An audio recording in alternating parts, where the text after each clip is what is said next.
മൂച്ചിൻചോട് പറയുന്ന ഭാഗമാണ്.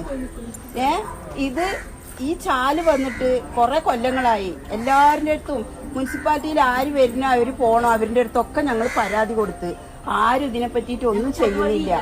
പൊതുവഴി ഇല്ല ഇവിടെ. മഴക്കാലം 6 മാസം കൊതുക് അടിക്കാണ്ട് കിടക്കാം. ഞങ്ങൾക്ക് 6 മാസം കൊതുവിന്റെ ശല്യം. പ്രസവിച്ച കുട്ടികളടക്കം കിടക്കുന്നത് കൊതുകടി കൊണ്ടാണ്. ചാലൊന്ന് റെഡിയാക്കി തന്ന ഏറ്റവും സന്തോഷം, വഴിയൊന്ന് വൃത്തിയാക്കി തന്ന അതിലും വലിയ സന്തോഷം. ഇപ്പൊ ഈ വിഷയം പോലെ പുറമേക്ക് നോക്കുമ്പോൾ ചിലപ്പോൾ വളരെ നിസ്സാരമായിട്ട് തോന്നും. പക്ഷേ അവരെ സംബന്ധിച്ചിടത്തോളം, അവരുടെ മക്കളെ സംബന്ധിച്ചിടത്തോളം ഇത് അവരുടെ ഏറ്റവും വലിയ പ്രശ്നം തന്നെയാണ്.